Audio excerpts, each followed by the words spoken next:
Hello friends, welcome to invention classes. आप सभी का हार्दिक अभिनंदन। मैं दीपक जोशी आप सभी को आज की क्लास के अंदर स्वागत करता हूं। अब तक हमने पूर्व वाली क्लास के अंतर्गत समकों का क्लासिफिकेशन, जो समकों का वर्गीकरण था, इसमें समकों को बांटा गया था, उसके बारे में अध्ययन किया था।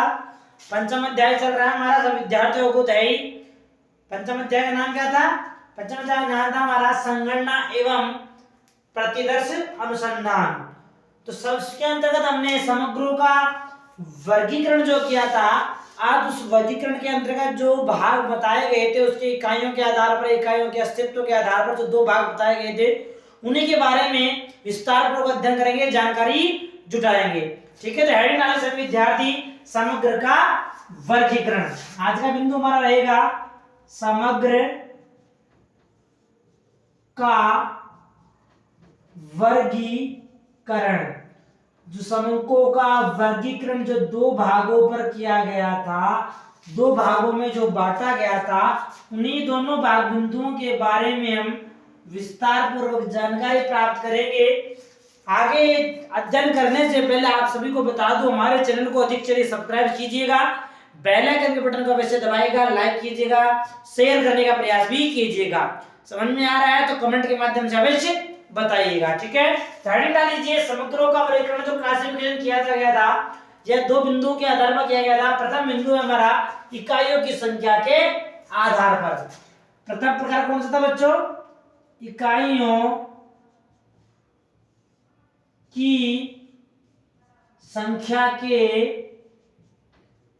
इकाइयों की संख्या के आधार पर, इकाइयों की संख्या के आधार पर समग्र का वर्गीकरण, समग्रों का वर्गीकरण जो किया गया था। इकाइयों की संख्या के आधार पर समकों को जो बांटा गया था, इसके दो भाग बताए गए थे। कितने भाग बताए गए थे बच्चों? दो भाग बताए गए थे इसके, नंबर 1, नंबर 2। दो भागों के बारे में बताया गया, जिसमें प्रथम भाग बताया गया था वह हमारा कौन सा था? आप सभी को ज्ञात होगा शायद। प्रथम भाग जो बताया गया था वह हमारा था परिमित समग्र। क्या नाम था बच्चों? प्रथम भाग का नाम था परिमित समग्र, और जो दूसरा भाग बताया गया था उस भाग का नाम था हमारा अपरिमित समग्र। अपरिमित समग्र, ये दो भाग बताए गए थे। तो इन दोनों भागों, परिमित समग्र क्या होते हैं, अपरिमित समग्र क्या होते हैं, इनकी डेफिनेशन यदि स्पष्ट की जाए तो किस प्रकार से व्यक्त की जाएगी, उन्हीं के बारे में बताया जाएगा। उन्हीं बिंदुओं को आपको विस्तार पूर्वक समझाया जाएगा। समझ में आ गई बात सभी को? फिर भी कोई दिक्कत नहीं है, नहीं समझ में आ रहा हो तो आप कमेंट के माध्यम से पूछ सकते हो, स्वतंत्र हो आप। तो नंबर 1 डाल लीजिए सभी विद्यार्थी। नंबर फर्स्ट ए भाग, ए कह दो, इसको बी कह दो, ताकि दिक्कत नहीं आएगी समझने में आपको। ए वाला भाग है हमारा परिमित समग्र। लिख लेना, इकाइयों की संख्या के आधार पर, इकाइयों की संख्या के, इकाइयों की संख्या के आधार पर इसके दो भाग बताए गए हैं। इकाइयों की संख्या तो दो भाग बताए गए, परिमित और अपरिमित। नंबर 1 डाल लीजिए परिमित समग्र। परिमित समग्र क्या होता है? परिमित समग्र, परिमित समग्र कौन से होते हैं, इनकी डेफिनेशन क्या कही जाएगी? सामान्य तौर पर समझने के लिए हम ऐसे कह सकते हैं, वे जो भी संपूर्ण इकाइयों की संख्याएं जिन्हें व्यक्ति सुनिश्चित कर सकता है, जिनका आंकड़ा वह गिन सकता है, जिनको वह व्यक्त कर सकता है, वे जो भी इकाइयां होगी, वे सभी इकाइयां कौन सी इकाई कहलाएगी? वे सभी इकाई हमारा परिमित समग्र कहलाएगी। समझ में आ गया? डेफिनेशन लिख लेते हैं एक बार इसकी। कि यदि समग्र में याद करने के लिए इसे और फ्यूचर में याद रखने के लिए हमें डेफिनेशन देना, डेफिनेशन को समझना लिखना पर हमें आवश्यक है। इसलिए यदि समग्र में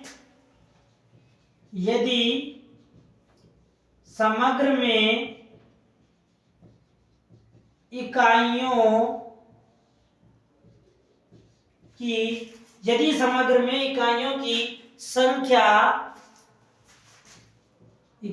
की संख्या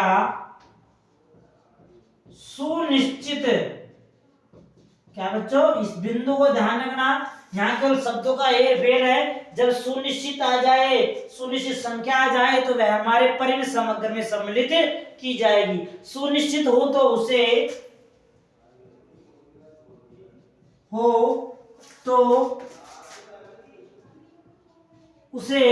क्या कहेंगे बच्चों? उसे परिमित समग्र कहते हैं। उसे परिमित समग्र कहते हैं।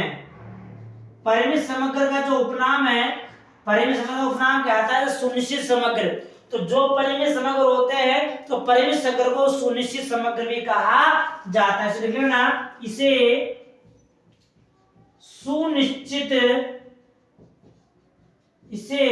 सुनिश्चित समग्र भी कहते हैं। ये हो गया साहब। यदि समग्र में इकाइयों की संख्या कैसी हो बच्चों? ध्यान रखना, यदि समग्र में इकाइयों की संख्या सुनिश्चित होगी तो सुनिश्चित हो जो जिस भी समग्र में समग्र इकाई सुनिश्चित होगी तो उसे परिमित समग्र या फिर सुनिश्चित समग्र भी कहते हैं। समझ आ गई बात? आगे लीजिए, इसका उदाहरण है कि परिमित समग्र कौन से होंगे। परीक्षा में कई बार उदाहरण पूछ लेता है, उदाहरण के माध्यम से विद्यार्थी को बताना होता है कि ये समग्र जो दिए गए हमें किस प्रकार के होंगे। तो कुछ उदाहरणों के बारे में आपको बता देता हूं मैं। देखिए, जैसे किसी विद्यालय में कोई बच्चों की जो संख्या होगी वह संख्या कह सकते हैं, या हम ऐसे कह सकते हैं किसी निश्चित समय में। तो इसमें लिख लीजिए नंबर 1, किसी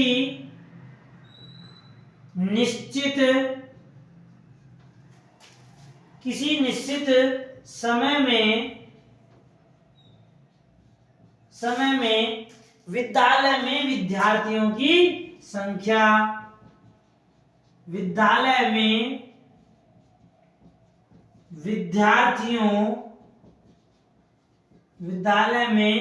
विद्यार्थियों की संख्या जब निश्चित समय होगा, ऐसे कैसे कह सकते 2011 में, 2001 में, 2012 में, 2022 में, 2023 में जो भी संख्या होगी वे सब हमारे निश्चित समग्र में आएगी, परिमित समग्र कहलाएगी।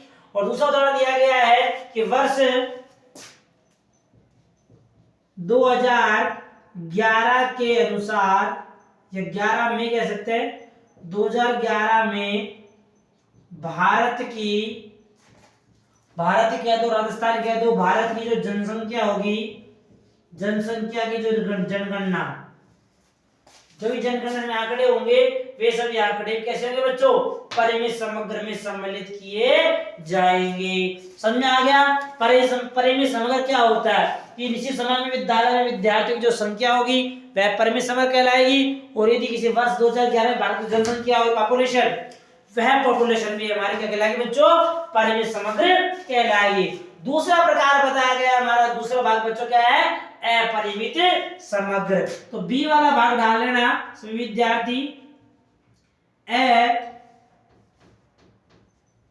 अपरिमित समग्र। अपरिमित समग्र क्या होता है उसके बारे में डेफिनेशन लिख लेते हैं। जैसे ऐसे कह सकते हैं समझने के लिए, बिल्कुल जो परिमित समग्र डेफिनेशन लिखी है इसी परिभाषा का बिल्कुल अपोजिट जो उल्टा रूप होगा वह हमारा अपरिमित समग्र कहलाएगा। पारिभाषिक रूप से हम ऐसे कह सकते हैं कि जिस भी समग्र में इकाइयों की संख्या सुनिश्चित नहीं हो या फिर जिन्हें गिना नहीं जा सकता, हम गिन नहीं सकते हैं, उनका आकलन नहीं लगा सकते हैं, तो वे आंकड़े कौन से होंगे बच्चों? अपरिमित समग्र या अपरिमित आंकड़े कहलाएंगे। तो इसमें डेफिनेशन लिख लेते हैं पारिभाषिक रूप से, जो आप लिखने के लिए काम आ जाएगी नोट्स के रूप में। तो देखिए, यदि समग्र में इकाइयों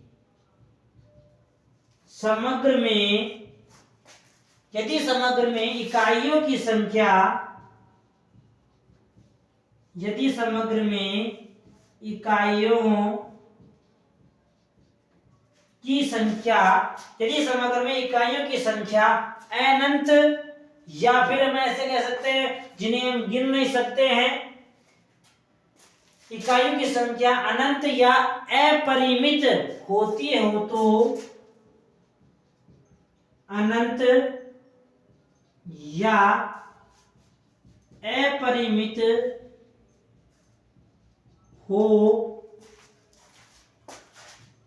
तो उन्हें अपरिमित समग्र कहते हैं।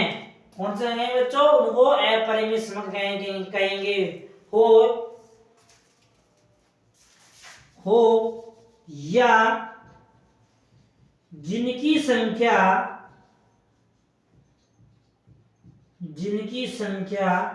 व्यवहार में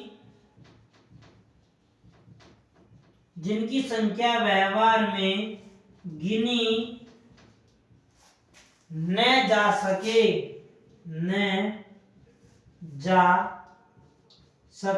तो वे अपरिमित समग्र कहलाते हैं। तो वे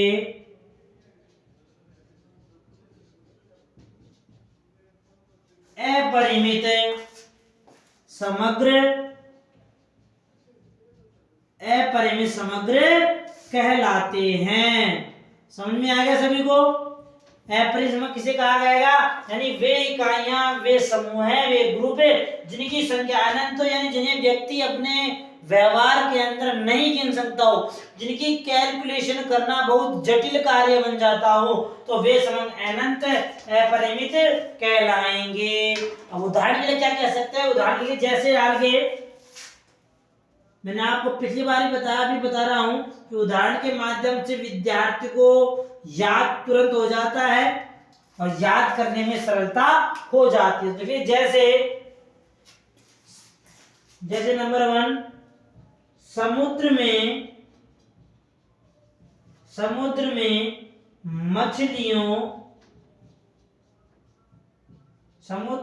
मछलियों की संख्या। अब समुद्र के अंदर कितनी सारी मछलियां होती है आप गिन सकते हो? व्यवहार में उनका आकलन नहीं कर सकते आप। 100 को लगभग 1000 कह देंगे, लगभग 2500 कह देंगे, लगभग 4 लाख कह देंगे, कितने भी कह सकते हैं, हम परफेक्टली आंकड़ा नहीं कर सकते, बता सकते उसका। इसलिए वे आंकड़े हमारे कैसे कहलाएंगे बच्चों? अपरिमित समग्र कहलाएंगे। समझ आ गया? एक उदाहरण लेते हैं, जैसे दूसरा उदाहरण लिख लीजिए। दूसरा उदाहरण हो गया, पेड़ के ऊपर जो पत्तियां लगी हुई होती है, व्यवहार में हम उन पत्तियों को भी नहीं गिन सकते हैं, इसलिए वे आंकड़े भी कौन से होंगे बच्चों? अपरिमित आंकड़े कहलाएंगे। तो लिख लीजिए, पेड़ों की पत्तियां, पेड़ों पर जो पत्तियां लगी है, उन पत्तियों को भी व्यवहार में नहीं गिन सकते हैं। और तीसरा एक उदाहरण और लिख लीजिए।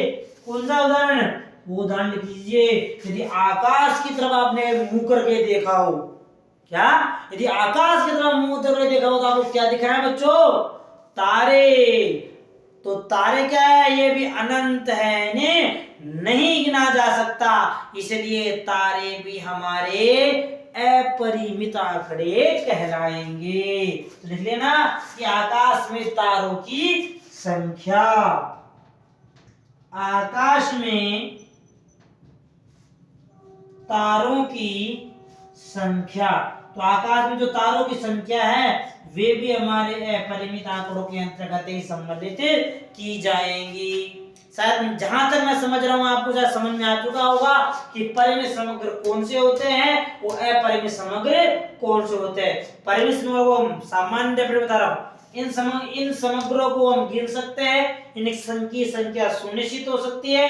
जैसे मैंने बताया, निश्चित समय के अंतर्गत विद्यालय में विद्यार्थियों की संख्या, तो यहाँ इनके कैलकुलेशन कर सकते हैं। तो परिमित समग्र हो गया। यदि मान लो पेड़ों की पत्तियां गिनने के लिए कहा जाए तो आप व्यवहार में गिन सकते हो? नहीं गिन सकते।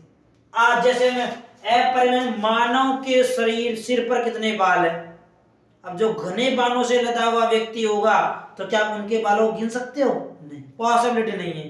तो यहाँ पॉसिबिलिटी नहीं है, तो वो कौन सा आंकड़ा होगा बच्चों? हमारे बाल भी अपरिमित समग्र के अंतर्गत आएंगे। समझा के पास है? जहां तक आइडिया हो, आपके शरीर में कितने बाल हैं बता सकते हो? 1, 2, 4 लाख, 5 लाख, 8 लाख, 10 लाख, 20 लाख, 50, 30 लाख, 1 अरब, 2 अरब, 3 अरब, 4 अरब, 6 अरब, 8 अरब, 20 अरब, 100 अरब, कुछ नहीं।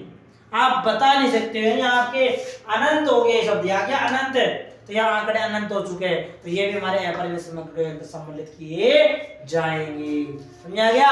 स्क्रीनशॉट लेना है इसका। आगे पढ़ते हैं हम दूसरा प्रकार। प्रथम प्रकार पूरा हो गया। इकाइयों की संख्या के आधार पर जो समग्र को दो भागों में बांटा गया था, परिमित समग्र और अपरिमित समग्र। दोनों डेफिनेशन हो चुकी है। जब तक स्क्रीनशॉट ले लिए तब तक दूसरा बिंदु का अध्ययन करते हैं। तो दूसरा, इकाइयों के अस्तित्व के आधार पर समग्र को जो बांटा गया था, उन समग्रों के बारे में जानकारी प्राप्त कर लेते हैं। यदि फिर भी समझ में नहीं आ रहा हो तो आप कमेंट के माध्यम से अवश्य पूछ सकते हो। चैनल को सब्सक्राइब अवश्य कीजिएगा। विद्यार्थियों ने आगे चले, भाग नंबर दूसरा, द्वितीय भाग क्या बताया गया है? सेकंड लिखिए हमारा।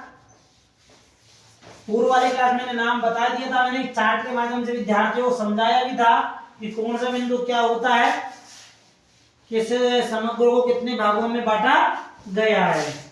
ठीक है, चलिए तो विद्यार्थी सेकंड वाला बिंदु लिख लीजिए। दूसरा प्रकार, समग्रों का जो वर्गीकरण का दूसरा भाग बताया गया था, इकाइयों की संख्या के आधार पर हो चुका है। अब देखिए, इकाइयों के अस्तित्व के आधार पर। नंबर 2, इकाइयों के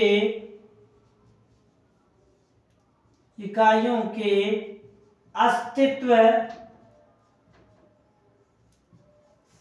के आधार पर, इकाइयों के अस्तित्व के आधार पर समंकों के जो भाग बांटे गए होने के बारे में अध्ययन करते हैं। तो उसमें अध्ययन करने से पहले लिख लीजिए कि इकाइयों के अस्तित्व के आधार पर, इकाइयों के अस्तित्व के आधार पर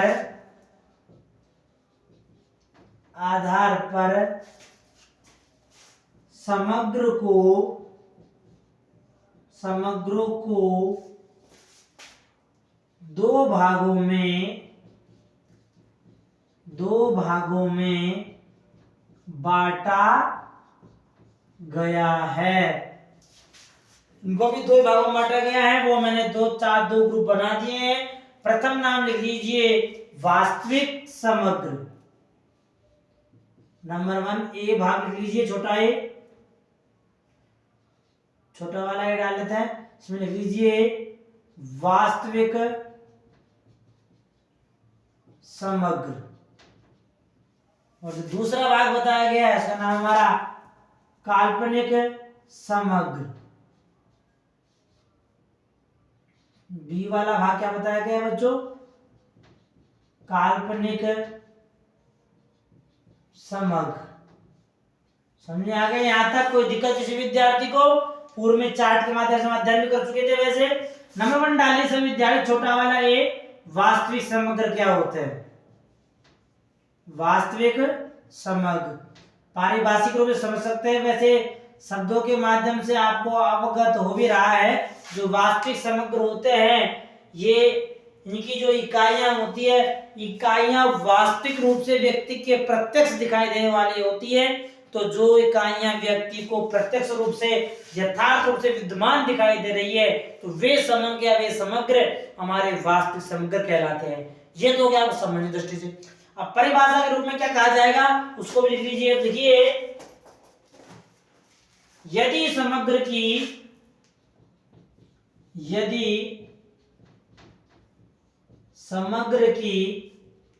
संपूर्ण इकाइयां, संपूर्ण कह सकते हैं हम, पूरी कह सकते हैं, ठीक है। यदि समग्र की संपूर्ण इकाइयां मूर्त या यथार्थ रूप से, मूर्त या यथार्थ मतलब प्रेजेंट के रूप में, यथार्थ रूप से विद्यमान, विद्यमान का मतलब क्या हो गया बच्चों, उपस्थित होना, विद्यमान का मतलब क्या हो गया, उपस्थित होना, विद्यमान होती है तो उसे, विद्यमान होती, विद्यमान जो विद्यमान बताया गया उसको, तो जो इकाइयां होती है समग्र की, उन्हीं का यदि कहा गया, यदि समग्र की संपूर्ण इकाइयां मूर्त या यथार्थ रूप से विद्यमान होती है, मूर्त यथार्थ से विद्यमान होती है, तो उसे वास्तविक या यथार्थ समग्र कहते हैं। तो उसे वास्तविक या वास्तविक समग्र कह सकते हैं, उसको यथार्थ समग्र भी कह सकते हैं। तो ये वास्तविक या यथार्थ समग्र कहते हैं। समझ में आएगा सभी विद्यार्थियों को? तो क्या कहा जाएगा बच्चों, यदि मैं पुनः रिपीट कर रहा हूं एक बार, नहीं यदि आपको स्पष्ट आ रहा हो तो आप इसके माध्यम से पूछ सकते हो, समझ सकते हो, देख सकते हो समझ में आ भी रहा है आपको। कोई दिक्कत हो तो आप उसके माध्यम से, कमेंट के माध्यम से पूछ सकते हो, ठीक है।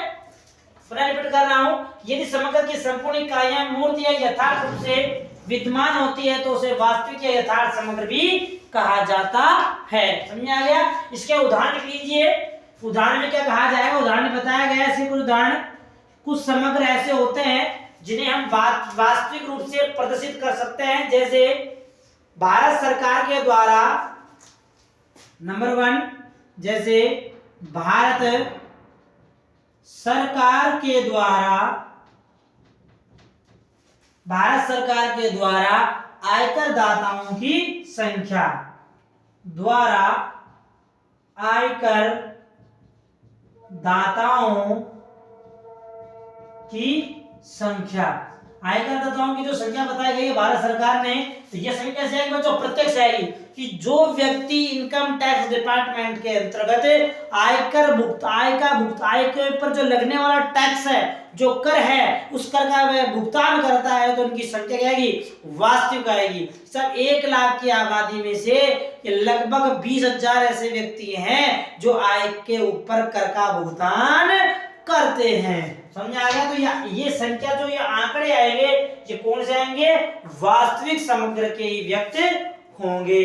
समझ आ गया? दूसरा एक उदाहरण और लिख सकते हैं, जैसे हम ऐसे कह सकते हैं कि जो सरकार के द्वारा या फैक्ट्री के अंतर्गत जो श्रमिकों की संख्या बताई जाती है, तो उद्योगों में बताई जाने वाली संख्या ही वास्तविक समग्र के अंतर्गत सम्मिलित की जाएगी। तो लिखिए इसमें कि उद्योगों या फैक्ट्रियों में, नंबर 2 डाल के लिख लीजिए, उद्योगों या फैक्ट्रियों में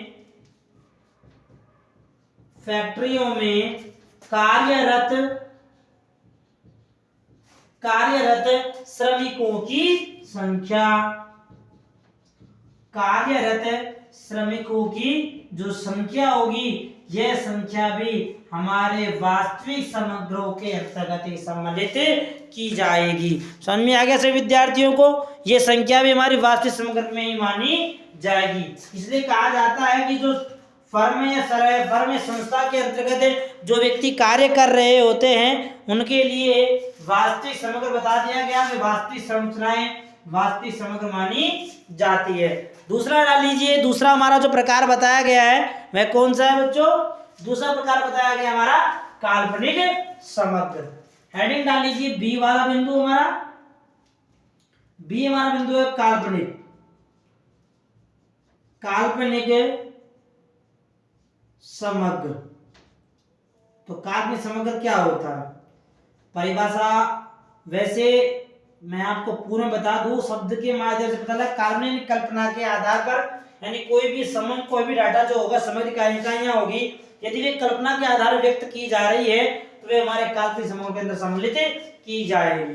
यहाँ इसमें ऐसे कह सकते हैं इसके अपोजिट कि जिस भी इकाइयों का मूर्त रूप विद्यमान नहीं होता है वे सभी इकाइयां काल्पनिक समग्र में सम्मिलित की जाती है। देख लीजिए परिभाषा कि यदि समग्र की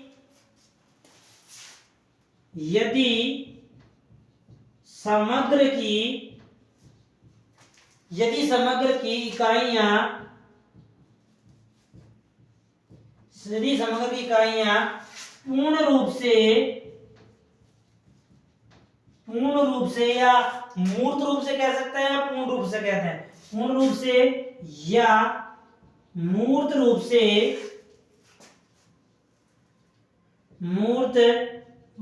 से विद्यमान नहीं है तो पूर्ण रूप से विद्यमान नहीं है तो इसकी केवल पूर्ण रूप से विद्यमान है एवं इसकी केवल कल्पना की जाती है तो उसे काल्पनिक समग्र कहा जाता है। तो उसे काल्पनिक समग्र कहते हैं। समझ आ गया? तो इसे काल्पनिक समग्र कहा जाता है। उदाहरण लिख लीजिए। उदाहरण में क्या बताया गया है कि जिनको कल्पना के आधार पर ही समंकों को व्यक्त किया जाता है तो वे समंक कौन से होंगे जिन्हें कल्पना के आधार व्यक्त किया गया है। जैसे मैं किसी सिक्के को उछालता हूं, देख लेना आप एक बार, है नहीं शायद अभी जेब में, ये बता देता मैं आपको। जैसे ये मान लो सिक्के के दो सिक्के हैं, ये दो भाग है हमारे इसके, इसको ये भाग एक तो एक रंगीन भाग है, एक ब्लैक भाग है।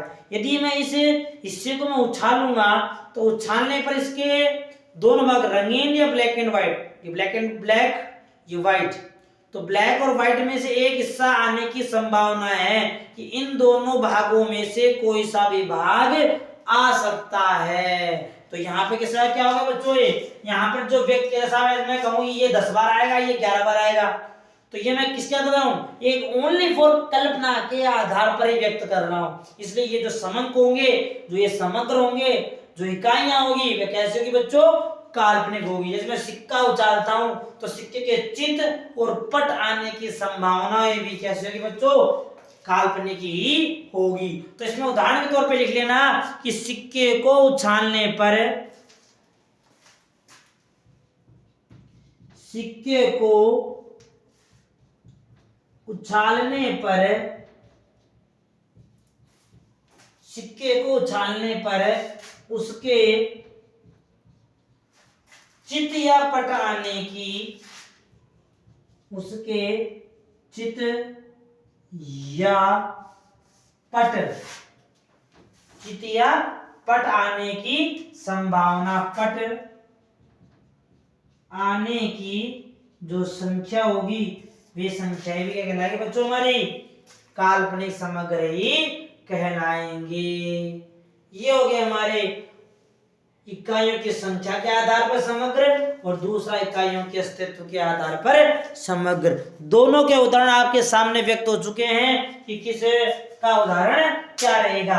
अंतिम बिंदु पे बताया गया है, क्या किया गया है, अंतिम तथ्य लिख लीजिए इसका, जो इकाइयों की संख्या के बारे में कहा गया है। जैसे वास्तविक रूप से देखा जाए तो जो ये समंक होते हैं, जो ये समग्र होते हैं, इन्हें किसी चार्ट या मॉडल के द्वारा ही व्यक्त किया जाता है, कई बार प्रस्तुत किया जाता है, लोगों को उन तथ्यों के बारे में बताया भी जाता है। और सामाजिक जीवन में देखें तो इस प्रकार के जो समग्र होते हैं, इन समग्रों का व्यक्ति के द्वारा उपयोग भी नहीं किया जाता है।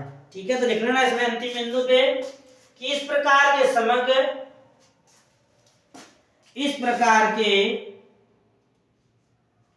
एक नोट रूप में लिख सकते हैं, इस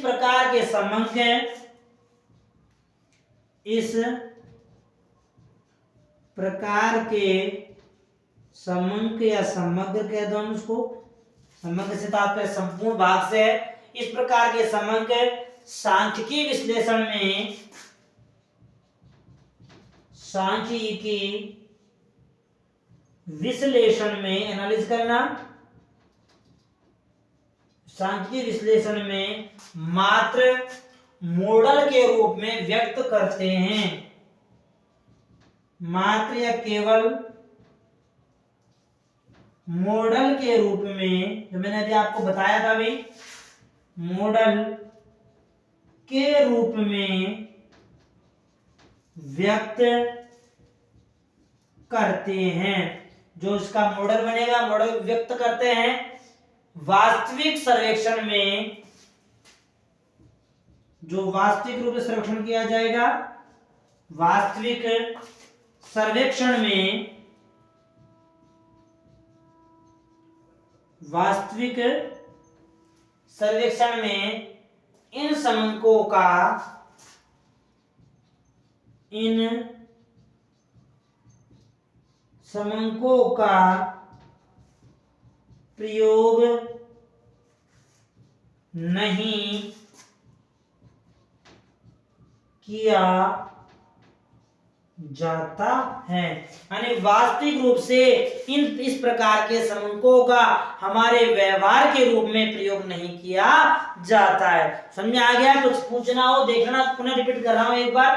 वास्तविक समग्र में जो समग्र के जो आंकड़े होते हैं वे हमें यथार्थ रूप से, मूर्त रूप से दिखाई देते हैं, जिनको व्यक्ति प्रदर्शित भी कर सकता है। उदाहरण बता दिया गया कि भारत सरकार के द्वारा जो आयकर दाता है, आयकर दाताओं की संख्या जो होती है कैसी होती है बच्चों? वास्तविक। इसका फैक्ट आंकड़ा होता है। सरकार ने एक इनकम का निर्धारण कर दिया गया कि 8 लाख से जिस भी व्यक्ति की इनकम अधिक होगी वार्षिक पर एनम, उस व्यक्ति को टैक्स, वह व्यक्ति टैक्स चुकाएगा। अब आपके समान में ऐसे बहुत सारे उदाहरण मिल जाएंगे आपको कि जो व्यक्ति टैक्स चुकाता है तो संख्या क्या आ जाएगी? इनकी संख्या वास्तविक निकल कर आ जाएगी। दूसरा मतलब काल्पनिक। काल्पनिक समग्र में कल्पना के आधार पर कि व्यक्ति इसका पूर्ण रूप से, सही रूप से आकलन नहीं कर सकता, नहीं बता सकता है। जैसे मैंने आपको उदाहरण दिया सिक्के का, सिक्के को जब उछाला जाता है तो उसके चित या पट आने की संभावनाएं कितनी भी हो सकती है? 50-50% भी हो सकती है, या 60-40 का रेशियो भी हो सकता है, 20 या 30 का रेशियो भी हो सकता है। रेशियो किसी भी प्रकार का हो सकता है कि 40 बार चित आ गया हो, 60 बार पट आ गया हो। ऐसे कह सकते हैं प्रायिकता वाले चैप्टर के अनुसार कि 1/2 प्रायिकता रहती है। कितनी रहती है बच्चों? 1/2, 1/2 कहने का तात्पर्य है। तो ये जो समंक होंगे, ये जो आंकड़े की इकाइयां होंगी, कैसे होगी बच्चों? हमारी काल्पनिक आंकड़े होंगे।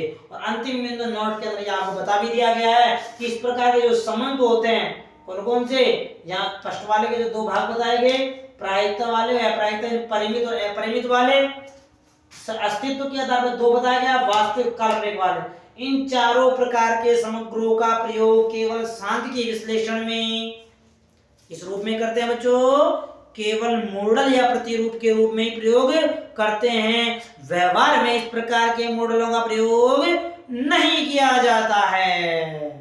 समझ आ गया? ये हो गया हमारे समग्रों का क्लासिफिकेशन, समग्रों का वर्गीकरण के जो 2 बिंदु बताए गए थे। अब जो नेक्स्ट वाली हमारी क्लास आएगी उसके अंतर्गत समंकों का जो क्लासिफिकेशन किया जाता है, समंकों का जो वर्गीकरण किया जाता है, वर्गीकरण का करने के लिए जिन विधियों का प्रयोग किया जाता है, जिन मेथडों का प्रयोग किया जाता है, उनके गुण दोष क्या होते हैं, उनके लाभ हानि क्या होते हैं, उन सभी बिंदुओं के बारे में विस्तार में आगे वाले क्लास में पढ़ेंगे। तब तक के लिए इतना ही। इसका स्क्रीनशॉट लेना, हमारे चैनल को लाइक अवश्य करना, सब्सक्राइब बटन दबाना, बेल आइकन बटन को अवश्य क्लिक करना है और शेयर कीजिए। कुछ समझ में नहीं आ रहा हो तो कमेंट के माध्यम से पूरी। एक हमारा पहला चैनल शायद ऐसा चैनल होगा जिसमें YouTube के माध्यम से विद्यार्थी को पूर्ण रूप से शिक्षा प्रदान की गई। आज तक आप रिकॉर्डेड देख सकते हो, जितने भी चैनल YouTube पे लोग चैनल बनाते हैं वे सूचनाएं आधी अधूरी देते हैं और फिर कहते हैं हमारे चैनल को लाइक कीजिए, सब्सक्राइब कीजिए। भैया बच्चे को ज्ञान तो पूरा मिला ही नहीं। सब आपने अपना काम तो करवा लिया, सब्सक्राइब वाला बटन भी दबा लिया, लाइक भी करवा लिया, शेयर करवा लिया, बच्चे का काम तो हुआ नहीं। लेकिन हमारे चैनल द्वारा ऐसा बिल्कुल भी नहीं होगा। आपको संपूर्ण सूचनाएं हमारे चैनल के माध्यम से बिल्कुल निःशुल्क प्राप्त की जाएगी। ओनली को क्या करना है? बेल आइकन बटन को क्लिक करना है। ठीक है, अवश्य कीजिएगा। एक लेना इसकी थोड़ी सा विद्यार्थी शेष पढ़ेंगे नेक्स्ट क्लास में।